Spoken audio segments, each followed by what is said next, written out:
Hello everyone, this is Shokora Zouheikyoku aka chocomint, and welcome back to our Let's Play of Meeting in the Flesh. In the last playthrough, we have our talk with our lovely little salt biscuits and delicious food with Nyargh, and we continue to talk about their situations regarding the rumors surrounding their shop and regarding Nyargh's culture, family, likings and stuff for his kind. Let's go. So there's a lot of options over here. We can sympathize with his situation, condemn the person who spread the rumor, propose a resolution, and ask how he feels. I am tempted to choose this option because most importantly is the feeling of the person in the topic. I think it's most important to address Nyargh's feelings. I can't really imagine it, having such a big rumor start because of a small moments like that. You must have some pretty strong feelings about it. Nyargh hums and thought. Both owner and bed rumble in unison for a long moment before he opens his mouth to speak. I don't have too many feelings about it anymore. Really? He nods, his tone of voice candid. It was upset at the time, of course, but being angry for long periods of time is exhausting. I'm too busy for that. Not to mention, I want to forgive him for his mistake. He's a frequent customer, and often very generous. Maybe he feels guilty about what he cost. I don't think I'm so flawless that I deserve to begrudge someone for a mistake. So I've moved on. The rumors are annoying, but that's all they are. I see. I can't help sounding impressed by Nyargh's level-headed, mature response, and it must show in my face. His mask, amused. Thank you for asking, Bill. Your consideration means a lot to me. I feel oddly flustered, feeling my cheeks warm as I shake my head. I didn't do anything that deserves thanks. It's just that you're a good friend, and I trust you. I care about how you feel. Silence hangs in the air for a moment before Nyargh looks up out the window. The skies are almost completely dark outside, save the flickering pinpoints of light from all the homes nearby. It's growing quite late, now that I think about it. I might have kept you a bit long. Sorry, it was mostly me talking about myself. You don't have anything to apologize for. I hurried to respond even as I start getting to my feet. I'm really glad I got to know you better. You're kind to say that to someone so boring. You're not boring at all, Nyargh. I mean it. Nyargh gives a short laugh. It's a louder noise than I expected, and both bees are alerted by it, hopping to the floor and starting to bumble around in circles. You really are interesting, Bill. I'm glad to have you as a friend. And with that, he scoops up both bees, one tentacle for each, firmly holding them to his side so they don't try to wriggle away, before reaching out to pull aside the curtain of beds. Let me see you out. He's very careful about making sure his bees are comfortable and safe, and about locking up the store as he exits. You don't need to walk me home, you know? Of course, but I would like to. Aw, how gentlemanly. You were my guest, and I appreciated your company. Making sure you get home safely is the right thing to do. Nyargh says it with a straight face, in a very matter-of-fact way, but his words still send a warm glow diffusing through my chest. Well, then I won't decline. Thank you.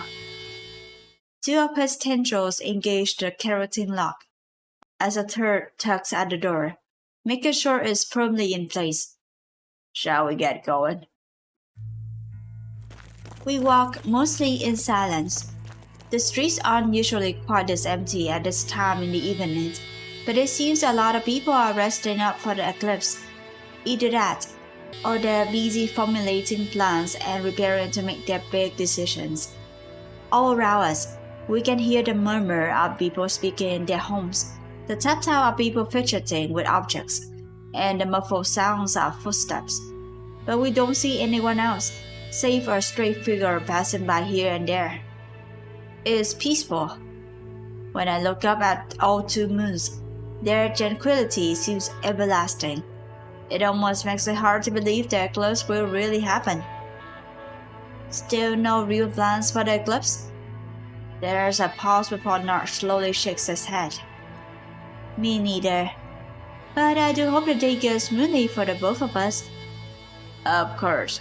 I also hope the same. My thoughts drift to the time I spent at Nyargh's place, to the incredible warmth and intimacy in the atmosphere, and the thought gently rouses me. I gingerly rub my face before sitting up. I sit up in bed, scuffing a hand over my face and picking off the buzz that drives over my eye during the night. A cursory check of the time tells me I'm not late, but I should move quickly if I want to be on time. So I do. The thought of leaving the soap plant so early in the day, and empty-handed at that, is almost off-putting. I got to remember the last time I took a day off so suddenly. This job is just habit to me, and I stand in place watching the rest of the plants for a few moments. What are you waiting for? Oh, nothing. The boss hops outside, and it makes his mask buff out. Who does something nice, kid? Especially at all. Is there anyone you want to spend the class with? For some reason, my thoughts immediately go to Nyargh. He's at the store as usual, I assume, tending to his bees. Maybe I should pay him a visit. Right, I will. I wonder why I didn't think of that sooner. Even if I'm not a big believer in the eclipse as a pivotal day in one's life, it's still a special day. It would be nice to spend a day doing something relaxing, and I can think of few place nicer than Nyargh's store. The boss seemed ready to turn his attention back to his work, but he looks up promptly when I call out to him. The streets are abuzz with activity as I head towards Nyargh's store. The area near the stores is always moderately populated, of course, but everything feels different today. People are clustered in groups, many talking amongst themselves instead of bustling in and out of stores. Many establishments, too, seem to have given up on operating in their usual fashion, instead shutting down completely or flinging their stores open to full portions of their products out at a jittery crowd. A store selling blood samples flings its door open just as I'm passing by, and I'm almost knocked out by the crowd that rushes in. I manage to duck out of the way just before the proprietor begins lobbing small splatters of blood out of the door. Some burst open upon impact, splashing people with wide sprays of pungent red. A delicious smell begins to fill the air, and the crowd cheers as the storekeeper announces, "This is but a minuscule sample of the very rare stock we procure today, for your very special day. A whale blood, still warm, brought fresh from the city across the desert. Shortly, we will begin an auction for this incredibly valuable stock, truly an item worth procuring for the celebration of an eclipse." Part of me is curious, of course. My mouth is watering slightly just from the smell in the air. But this is not where I should be. And the auction of rare blood samples, though interesting, is not something I want to spend too much time on. Not today. I step out of the way as several more people run past me, eager to join the crowd that's flowing before the blood store's entrance, and turn the corner. The sweet scent of honey immediately washes over me. It's a softer, gentler scent than the immediate metallic tang of blood, but this one is stronger, slowly seeping past the sharp taste in the air and enveloping me softly. There's something deeply comforting about the smell. Better like Nyargh's presence, I think. Behind me, I can still hear shouts and cheers, but I pay them no mind and instead approach the door to Nyargh's store. We'll open later. A handwritten sign latched onto the curtain-covered window stops me in my tracks. In all the times I've delivered to Nyargh's store, I never once seen him fail to open his door at the usual time. My first thought is that he decided to take the day off for some justified rest and relaxation. But the sign says later, as opposed to tomorrow. The rowdiness of the crowd behind me sends a small ripple of worry racing down my spine, and I uneasily rap at the window. Nyargh, are you there, by any chance? I dearly hope nothing's happened to him. And within moments, I hear the muffled sounds of movement past the door, followed shortly by the click of the keratin lock's horn sliding back into its casing. Well, the door opens a crack, just enough that I can see Nurse Mouse murmuring my name. His voice is quiet. Sorry to bother you. I was just surprised. I don't think I've ever seen the store close at this time. Is everything alright? Yes, everything's fine. Thank you for worrying. It's certainly an unusual situation, but Nurse's tone of voice is calm and unruffled. Maybe I worried over nothing. So I nod and decided to give Nyargh a parting greeting before I leave. Ask him to get in touch if anything comes up. Tell him not to do anything too strange. Say you'll drop by later. If he plans on opening the store later, maybe just dropping by then might be best. Well, I'll help out for now then, but I'll drop by later when you open the store. Not for any specific business, but it would be nice to spend some time with you today, if you don't mind. I grin, and Nyargh gives another small nod. That would be nice. And with that said, I turn to leave. Well, wait. Nyargh's voice remains somewhat quiet, but there's a firmness to it that easily cuts through the distant hubbub on the streets. I stop in my tracks and look back to him. Yes? Actually. He's quiet for a moment longer before continuing. If you aren't terribly busy, would you like to come in? The streets seem busy, so maybe it would be best for you to wait inside until the crowd disperses a little. He must have caught sight of the crowd past my shoulder. People are still pushing their way into the front of the ground before the blood sample store, shutting out bits for the gesture container of Earthwell blood. Admittedly, I don't look forward to wading through the crowd. The store is completely empty and quiet. Nurse's establishment is so popular that I've never seen it without at least a few customers. It's an odd feeling, standing in the store, surrounded by the peaceful hum of drowsy bees and the gentle sounds of honey, without the usual presence of people wandering around looking at the wares. Thanks for letting me in. Of course, don't mention it. A good number of cage stores are open. Some bees remain in their homes, cleaning themselves or sleeping. Others wander about the store, waddling around the floor and inspecting their surroundings. One bumps into my leg, and I pick it up. It must be the same bee from the other night. Are the bees supposed to be wandering around like now? I let them walk around in the mornings before I open them. It keeps them calmer during the day, if they get some of the energy out of their systems earlier. I see.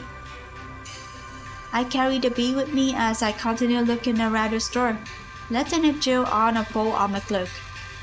The atmosphere of the store might feel a little different without any guests, but it also feels very familiar and comforting. The calm air, the well-used furniture, the clean floor. Nyargh, meanwhile, is seated by the counter with a tiny paper portion of soot.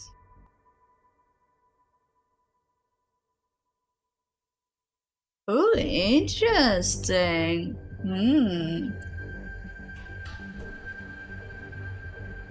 It's the tiniest portion of salt I've ever seen. It looks like an eighth of a block, maybe. Possibly less. My first instinct is to look away, in case Nyargh doesn't want to be seen eating, but I can't help wondering it curiously for a moment. Nyargh must have caught me staring, because he nudges the minuscule portion of salt with the tip of a tentacle. You caught me in the middle of my breakfast, you see. Oh, sorry.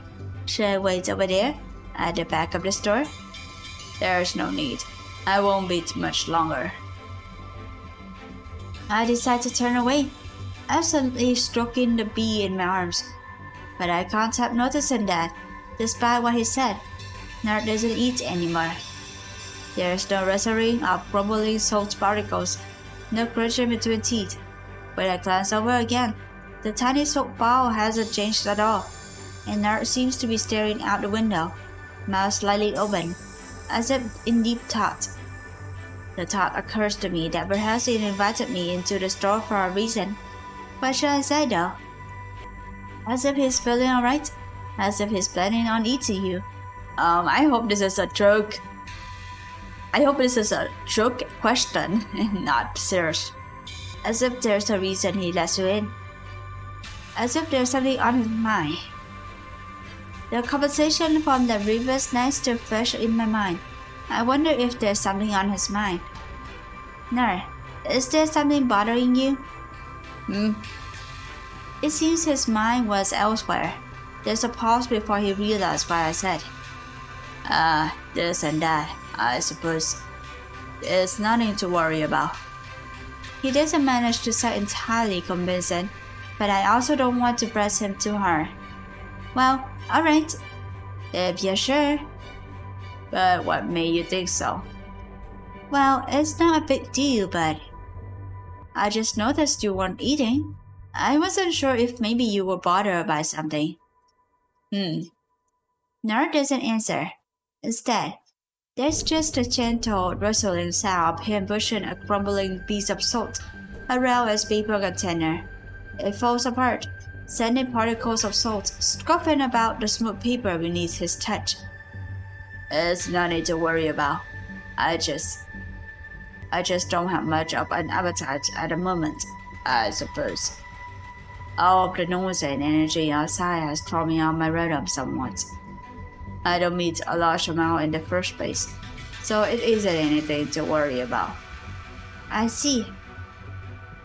I glance outside the window. There's only a small gap in the curtains, so it's hard to make out the entirety of the blood sample store. But from the way people are still clamoring out on the street, eyes directed towards that storefront and shouting, it's easy to tell the auction is still ongoing. It's easy to understand how the constant bustle might cause Nyargh a good deal of stress. That's understandable, but I do hope it all dies down before long. You always work hard, so you need to be extra careful about taking care of yourself. And what would you bees do if you got sick? I smile as I hold up the bee in my arms. It wriggles its legs in the air, wings fluttering in indignity as it casts about.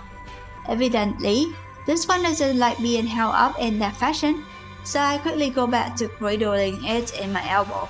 It briefly gnaws on my fingers in retaliation before settling back down.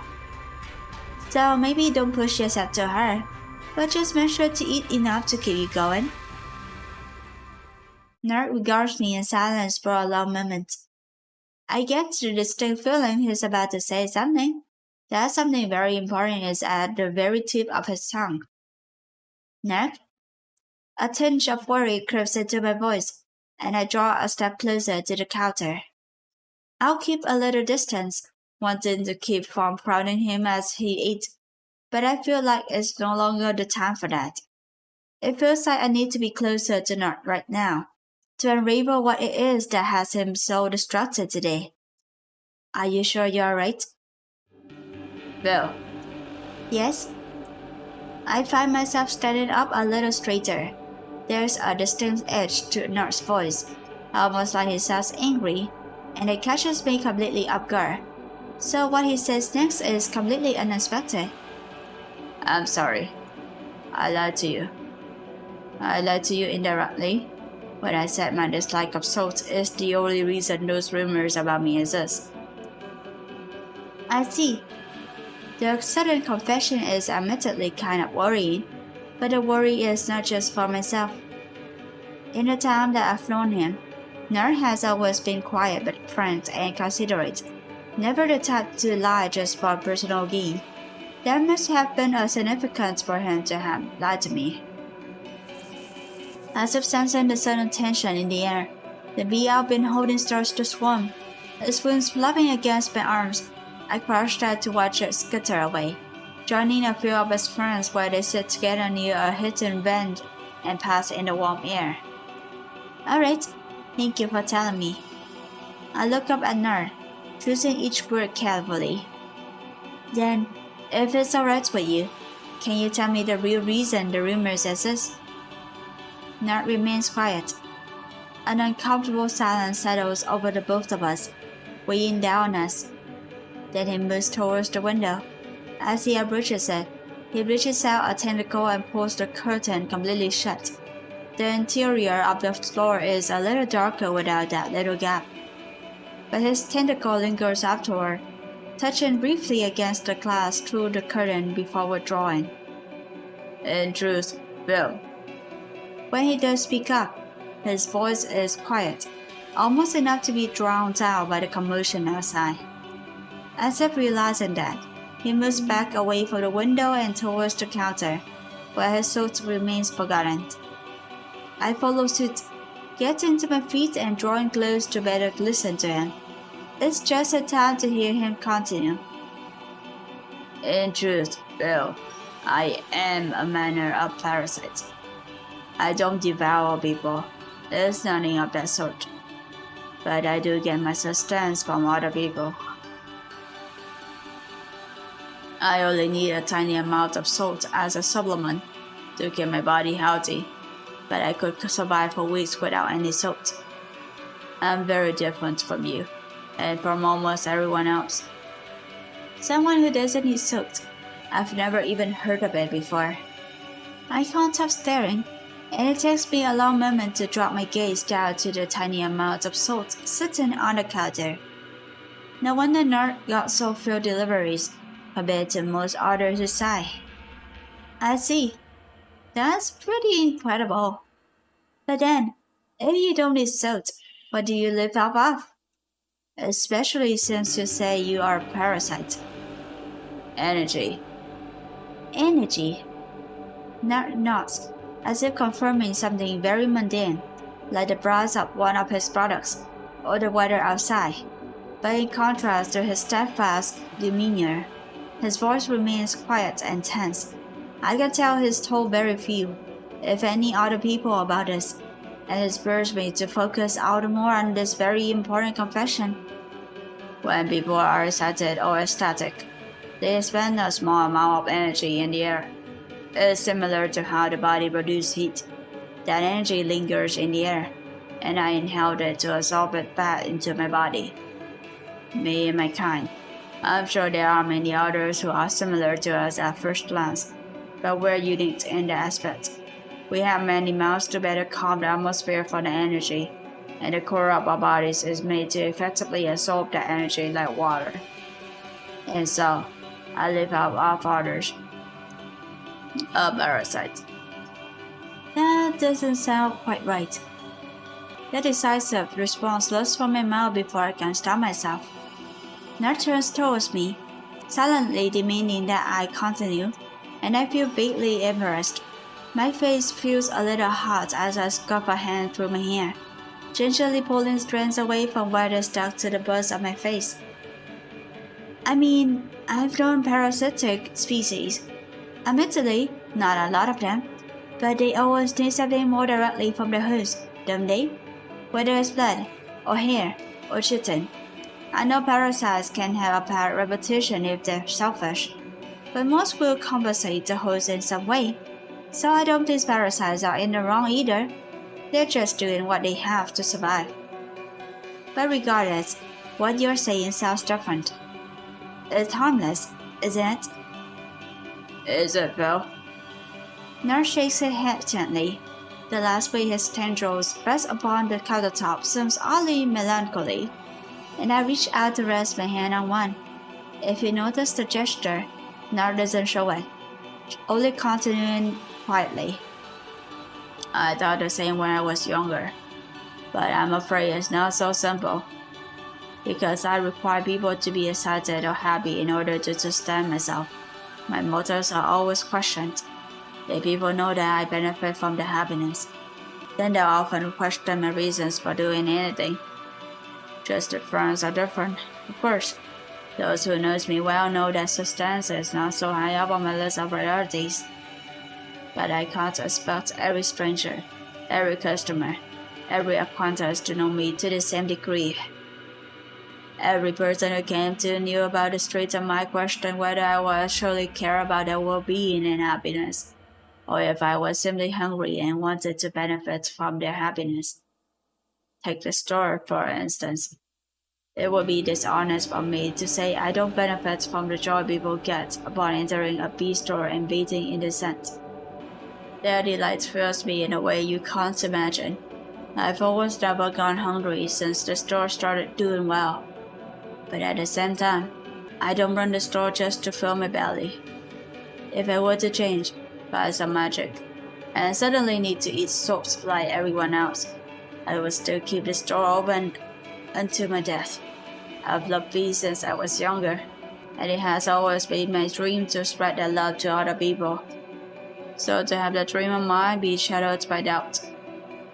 He inhales deeply, sucking in the air in past two mouthfuls of gritted teeth.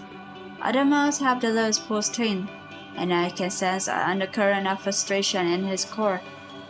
I gently rub at his tentacle, wanting to calm him down, and he finally seems to notice.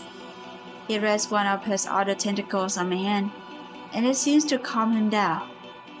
I moved far away from my hometown as soon as I was able, and settled out here. I took care not to let anyone know of my nature, and thus I was able to cultivate the store and watch everyone be happy with my bees and honey. I regret nothing. Now's for speed this out with a long exhale. I need a few moments to digest his information. It's a lot. It explains a lot. I've always thought Nyargh was a rather secretive person, but it makes sense he would keep to himself if he wanted to protect the secret. I can see why people might treat him differently after finding out about the secret. They might not be cruel, but their treatment of him would be different, at the very least. It must have been hard. Nyargh the smallest of nuts, mouth-closed. So I decide to make my move. I walk around the counter and embrace him. I'm not tall enough to reach the core of his body, of course, even if I stand up on the tips of my claws and strain upwards. But at least, I can wrap my arms around his tentacles and hold them close. I'm sorry things have been rough for you, Nyargh. Eating is such a fundamental part of life. It must have been hard, wanting not to distance people, but at the same time, needing to keep such a big secret. I get it now, how much you must have had to work towards it. So I really appreciate you telling me. It means a lot to me that you trust me with that information. I don't think of you any differently for it, of course. I know you're kind to people regardless. And you've always been considerate towards me, in a way that I know isn't just to keep yourself warm. I've always been happy to be around you sincerely. Thank you. A gentle touch slides on my back as Nyargh's tentacles wind around my shoulders, my sides, my chest, holding me close. Nyargh's whole body smells fitly of honey, but also of his own, naturally spicy scent, and it tickles at my nose as I lean into the embrace. It's wonderfully warm to be this close to. I can feel every breath that hits from the core of his body, tickling past my skin. No, thank you, Bill. I've been keeping this secret for so long. But for you, I knew you would still trust me. Of course, nothing could make me doubt you, Nyargh. We stayed like that for a few minutes, and then Nyargh slowly withdraws his tentacles, taking that as a sign. I disentangle myself from his tentacles and step back. After that display of vulnerability, Nyargh seems uncharacteristically awkward, fidgeting with a tiny portion of soap still out on the counter. It's up to me to break the silence. So, I guess you only need to eat that much soap today? Nyargh sounds, rubbing a tendril against the spots between two of his mouths.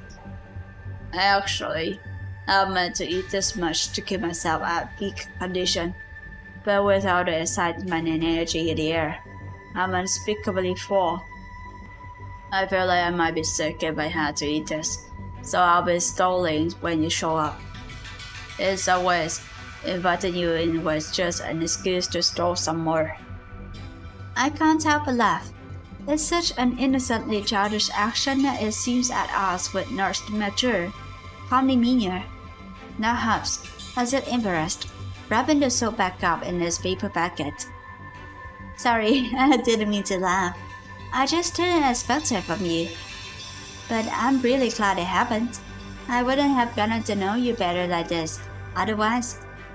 So I'm happy to have been your excuse. Nyargh nods, but a touch of warmer color in his flesh suggests he's also happy with the arrangement. Now then. Stepping out from around the counter, Nyargh heads toward the window. I put down the bee I've been holding and follow him. It certainly doesn't look like the commotion outside is going to die down anytime soon. He's right. If anything, the crowd's grown even larger. Someone is jostled by the crowd and stumbles into the window, and he at least shoots us an apologetic glance through the gap in the curtain before returning his attention to whatever's captivated the crowd. I suppose you could just try to run out past them. You're a quick runner. Are you on a tight schedule today? Oh, to be honest, I have a day off, and I don't have any plans. I just wanted to drop by and see how you were doing. I see. That's very sweet of you. Nyargh reaches out a tentacle to pat me on the back. Then maybe it would be best for us to spend the day quietly, especially if we don't have any plans for the eclipse. What were you planning on doing today, before I got here? Clean the bees' cages mostly, and groom some of them if I had the time. I can help, if you like. So eager to work even on your day off. One mouth twists into a lopsided grin, another one burying his teeth in a rumbling laugh. Your delicious always astonishes me. Well, I figure as long as I'm here, I should do something. And yesterday was fun. I don't mind the work, and if it's helpful to you, I want to do it. If you insist. Come on. Let's start with cleaning the cages. Cleaning the cages ends up taking up the entirety of the morning and a good portion of the afternoon. Enough that Nyargh decides to amend the stir in the window, saying he's closed today. It's Eclipse Day, after all. No need to feel bad about taking the day off. Once we're done cleaning, store's air feels bitingly fresh, the sharp scent of cleaning herbs stinging into the nose with each inhale. But it's soon tempered by the soothing aroma of bee pheromones and honey as Nyargh moves on to grooming several bees whose fur coats are growing unruly. The bees relax beneath the steady snip-snip of Nyargh's shears, drooling honey onto the grooming mat. I mostly watch, as this work requires training and finesse that I don't have. It's wonderfully relaxing. Time goes by quickly, and before I even realize it, it's nearing the time of the eclipse. Nyargh has to point it out to me. It's grown awfully noisy outside. Oh, you're right. I pulled the curtains back just enough to take a quick peek outside. The crowd outside the blood sample store has dispersed, at least, but streets are noisier than ever. People mill about, holding hands and tugging each other along, pointing off in different directions. I need to press my ear against the glass to understand what's going on. Oh, the eclipse is soon. I think everyone's trying to find good places to watch it. Ah, I see. Bill. I let the curtain drop as I looked back down. At the back of mine, I hope nobody saw that. I wouldn't want anyone to notice the store's occupied, and Barton asking to be let up on the roof for the good view. If you don't have any other plans for the eclipse, would you like to watch it with me? Of course. Nyargh might have expected me to hesitate, for the way he worded it, but it's an easy answer for me to give. I'd love to watch it with you. Should we head down to the roof? Wait just a moment. And that should be a good pause for playthrough today. So the secret that we found out the last playthrough was actually a part of a bigger secret. And in this case, this time he not actually tells us what it is. It's nothing serious actually, but it does affect how people treat Nyargh, so understandable if he is quite mysterious in his interactions and everything. And about the rumors too. So that's really nice. This time we actually get to know Nyargh even closer. But the secret and that he trusted well enough to tell the secret is very nice. So it should be fun to think that they are very close, almost special even. But we're gonna have to pause up here as the next time we'll be watching the clips. Thank you all for watching, and I'll see you on the next playthrough of Meeting in the Flesh. Bye bye!